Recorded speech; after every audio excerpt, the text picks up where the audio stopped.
Welcome to in-depth pharma. दोस्तों, आज का वीडियो किसी एक दवा पर नहीं बल्कि कई दवाओं के कॉम्बिनेशन पर है। जैसा कि आप जानते हैं कि मौसम बदल चुका है, बारिश का मौसम है, आंखों की बीमारी लगभग हर जगह फैल रही है और इसके अलावा भी लोगों को सर्दी जुकाम और बुखार हो रहे हैं। तो ऐसे में हमें यह समझ में नहीं आता कि कौन सी दवा ली जाए, क्योंकि यदि फ्लू है, जिसे आप नॉर्मली सर्दी जुकाम कहते हैं, तो वो तो वायरस से फैलता है।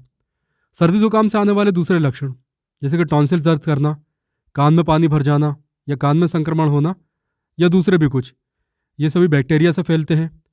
और बुखार में जो बदन दर्द होता है, सिर दर्द होता है, नाक बंद होती है, छींक आती है, आंखों से पानी बहता है, तो इसका कारण होती है एलर्जी। साथ ही बुखार में बॉडी का टेम्परेचर भी बढ़ जाता है।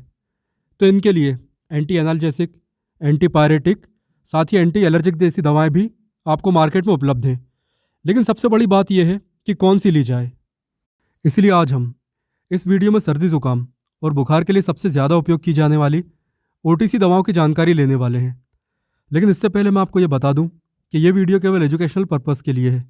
यदि आपको कोई समस्या है तो पहले आप डॉक्टर से कंसल्ट करें, वही आपके लिए सबसे अच्छा रहेगा।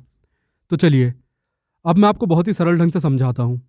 देखिए, अभी बारिश का मौसम है, इसलिए छोटे बच्चों से लेकर बड़े बुजुर्गों तक सभी लोग इसकी चपेट में आ रहे हैं। और ये एक फैलने वाला रोग है, यानी कि सर्दी जुकाम। छींकने, खांसने और नाक और मुंह से निकलने वाले लिक्विड आप या तो कभी कभी हाथ से पोंछते हैं या रुमाल से पोंछते हैं, और उन्हीं हाथों से किसी दूसरी चीज़ को भी पकड़ लेते हैं, जैसे कि टीवी का रिमोट या फिर बर्तन या कपड़े या कोई दूसरी चीज़ भी। तो ये रोग आसानी से एक व्यक्ति से दूसरे व्यक्ति तक पहुंच जाता है। इससे सबसे ज़्यादा परेशानी बच्चों और बाहर जाकर काम करने वाले लोगों को होती है, क्योंकि सिर दर्द होता है, गले में दर्द होता है, टॉन्सिल सूज जाते हैं, थकान और शरीर के जोड़ों में दर्द होता है, बार बार नाक बहती है, बुखार होता है और कभी कभी तो निमोनिया भी हो जाता है। और वो सभी लक्षण आते हैं जो कि फ्लू या सर्दी जुकाम से पीड़ित एक व्यक्ति में देखे जाते हैं। जब ये सब होता है, यानी कि सर्दी जुकाम के लक्षण, तो हम में से ज़्यादातर लोग डॉक्टर के पास नहीं जाते, बल्कि सीधे मेडिकल स्टोर जाकर अपने लक्षण बताते हैं और मेडिकल स्टोर वाला 2-4 दवाएं अपने हिसाब से दे देता है। इससे कई लोगों को राहत मिल जाती है, लेकिन कई लोगों की समस्या बनी रहती है। इसलिए आपको अपनी समस्या की थोड़ी सी समझ होनी चाहिए, ताकि सही दवाएं लेकर इसे हल किया जा सके। सबसे पहले आप ये समझिए कि सर्दी जुकाम या फ्लू के लक्षणों को नियंत्रित करना सबसे ज़्यादा ज़रूरी होता है, और इसके लिए कई दवाएं हैं जिन्हें अब आप ठीक से समझिए। सबसे पहली है लीवोसिट्राजिन। आप इसे ले सकते हैं, लेकिन इसे लेकर बाहर ना जाएं, क्योंकि इससे नींद आ सकती है। एक दिन में केवल एक गोली, जो कि नॉर्मली 5 mg की गोली आती है, तो आप इसे ले सकते हैं। यह एक anti allergic, anti histamine drug है। जब सर्दी जुकाम के कारण बॉडी में इन्फ्लेमेशन होती है, गला दर्द करता है, आंखों में आंसू आते हैं, कुछ भी निगलना मुश्किल हो जाता है, नाक बंद रहती है, बदन दर्द करता है, कान दर्द करता है, यानी बॉडी में इन्फ्लेमेशन बहुत अधिक बढ़ जाता है, तब ऐसे में यह दवा हिस्टामिन को ब्लॉक करके आपके लक्षणों में राहत पहुंचाती है। इसके अलावा आप निमेसुलाइड भी ले सकते हैं। यह भी वैसा ही काम करती है, लेकिन निमेसुलाइड को लेने से पहले आप इस वीडियो को ज़रूर देखें, जो कि आपको एंड स्क्रीन पर मिल जाएगा। यदि ये दोनों दवाएं नहीं मिल रही हैं, तो आप क्लोरफेनारामाइन ले सकते हैं। यह भी वैसा ही काम करती है जैसा कि पहले बताई गई दोनों दवाएं करती हैं, और ये सभी जगह, यानी कि छोटे से छोटे गाँव में भी उपलब्ध है। 2 mg या 5 mg की एक टेबलेट आप दिन में एक बार ले सकते हैं, लेकिन याद रखें, इसे लेकर बाहर ना जाएं और गाड़ी ना चलाएं। इन तीनों के अलावा यदि सर्दी जुकाम के साथ बहुत ज़्यादा खांसी भी आ रही है, इतनी ज़्यादा कि कई बार सांस भी उखड़ जाती है, तो आप मोंटेलुकास टैबलेट ले सकते हैं, एक दिन में 10 mg। और याद रखें कि जो भी दवा आप ले रहे हैं, तो मेडिकल स्टोर वाले से कम इतना तो पूछ ही लें कि प्रेगनेंसी और ब्रेस्ट फीडिंग की कंडीशन में ये दवाएं सेफ़ है या नहीं। वैसे तो आपको डॉक्टर के पास ही जाना चाहिए, लेकिन फिर भी यदि कोई महिला प्रेग्नेंट है, तो बाकी सब दवाओं को छोड़कर उसे केवल लीवोसिट्राजिन ही दे, कोई दूसरी दवा ना दे।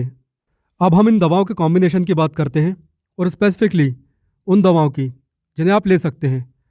तो पहली है सीनारेस्ट। इसके बारे में हम पहले भी बात कर चुके हैं। आप इस वीडियो के द्वारा पूरी जानकारी ले सकते हैं। ये वीडियो भी आपको एंड स्क्रीन पर मिल जाएगी। यहाँ मैं केवल आपको जनरल डोज बता देता हूँ। सुबह और शाम केवल एक एक गोली, इससे आपको 2 या 3 दिन में ही राहत मिल जाएगी। दूसरी दवा है मोंटेयर एलसी। इसके बारे में भी हम पहले ही बात कर चुके हैं। आप इस वीडियो के द्वारा पूरी जानकारी ले सकते हैं। ये वीडियो अभी आपको एंड स्क्रीन पर मिल जाएगा और इसे आप तब लें जब आपको बहुत ज़्यादा खांसी हो और खांसते हुए सांस उखड़ रही हो। तीसरी है डीकोल्ड टोटल। इसे आप बहुत अच्छे तरह से जानते ही होंगे। सर्दी जुकाम और बुखार के लक्षणों में काफ़ी अच्छी तरह राहत देती है। साथ ही ये बहुत ही पॉपुलर मेडिसिन है। इसमें पैरासीटामॉल भी होता है, तो इससे आपका बुखार भी कम हो जाएगा। अब बात आती है एंटीबायोटिक्स की। तो सर्दी जुकाम में एंटीबायोटिक्स बहुत ही ज़रूरी दवाएं होती हैं। इनके लिए आप सबसे अच्छा एजिथ्रोमाइसिन 500 mg या फिर अमोक्सिसिलिन 500 mg दे सकते हैं। एंटीबायोटिक्स को आप इससे पहले जो दवाएं बताई गई हैं उनके साथ भी दे सकते हैं। लेकिन सबसे ज़रूरी बात यह है कि यह हमें कैसे पता चलेगा कि एंटीबायोटिक्स कब देना है या फिर देना भी है या नहीं। तो इसके लिए आप दो चीज़ों का विशेष ध्यान रखें। पहला, कफ का रंग बदल जाए, यानी कि सफ़ेद से गाढ़ा पीला या फिर हरा हो जाए, तो आप ये समझ जाइए कि बैक्टीरिया की संभावना हो सकती है। दूसरा है, जब टॉन्सिल सूज जाए और गले में खराश बहुत ज़्यादा बढ़ जाए, तब भी आमतौर पर बैक्टीरिया की समस्या होती है। तो ऐसे में बाकी दवाओं के साथ आपको एंटीबायोटिक की भी ज़रूरत पड़ सकती है। एंटीबायोटिक्स के बाद बात आती है एंटीवायरल दवाओं की, क्योंकि देखा जाए तो फ्लू वायरस द्वारा ही फैलता है। लेकिन इसके लिए मैं आपको इस वीडियो में कोई दवा नहीं बताऊंगा, क्योंकि वायरस की कंडीशन थोड़ी सीरियस होती है। इसके लिए आप अपने डॉक्टर के पास जाएं और उन्हीं से दवा लें। अब बात आती है सर्दी जुकाम में चलने वाली खांसी की, चाहे वो सूखी हो, गीली हो या किसी और तरह की खांसी हो। तो इसके लिए आप ग्रीन लिंटस कफ सिरप ले सकते हैं। ग्रीन लिंटस कई तरह के आते हैं। किस तरह की खांसी में कौन सा यूज़ करना है, इसके लिए आप इस वीडियो को देख सकते हैं। इसमें हमने हर तरह की खांसी पर डिटेल में बात की है और ये वीडियो भी आपको एंड स्क्रीन पर मिल जाएगा प्लेलिस्ट में। अब बात आती है सर्दी जुकाम में होने वाले बुखार की। तो अभी जो हमने दवाओं के कॉम्बिनेशन देखे हैं उनमें आपको पैरासीटामॉल मिल जाएगा। आप याद रखें, बुखार को कम करने के लिए पैरासीटामॉल ही सबसे अच्छा होता है। तो दोस्तों, हमने सर्दी जुकाम को कंट्रोल करने वाली इसी दवाओं की जानकारी ली है जो कि ओवर द काउंटर मिल जाती हैं। इनके लिए आपको डॉक्टर के प्रिस्क्रिप्शन की ज़रूरत नहीं पड़ती।